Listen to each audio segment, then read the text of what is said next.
Хельсинский фонд прав человека Туркменистана. 3 октября состоится суд над двумя туркменскими блогерами Алишером Сахатовым и Абдулой Урусовым, который будет проходить в Анкаре. Суд этот конституционный и будет решать, депортировать их в Туркменистан, либо нет. К сожалению, 24 июля эти два туркменских блогера в 23 часа ночи были выпущены с депортационного центра Эдерне и пропали. Была ли необходимость их выпускать из депортационного центра ночью? На многочисленные обращения адвоката блогеров и супруги Алишера Сахатова прокуратура Турции, полиция Турции, миграционная служба Турции занимается только отписками. Где эти блогеры находятся, никто не знает. Есть информация, что они находятся в Туркменистане. Где здесь верховенство права?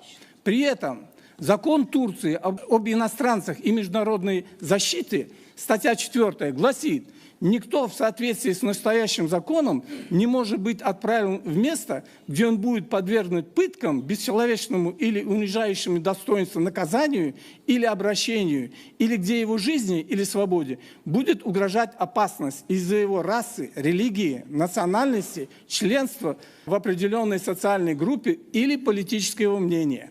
Статья 55 этого же закона говорит, что лица, имеющие серьезные основания полагать, что они будут подвергнуты смертной казни, пыткам, бесчеловечному или унижающему достоинство обращению или наказанию в стране, в которой они подлежат депортации, нельзя осуществлять. Опять-таки вопрос, где верховенство права?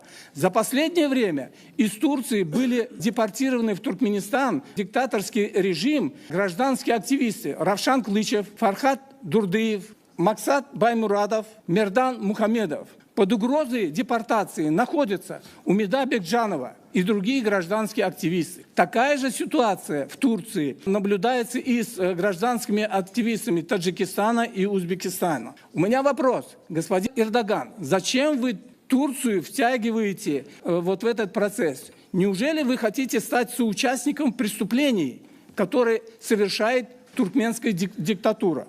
Что касается ситуации с верховенством права в Туркменистане, она крайне слабая, даже я бы сказал, что ее практически нет. Спасибо.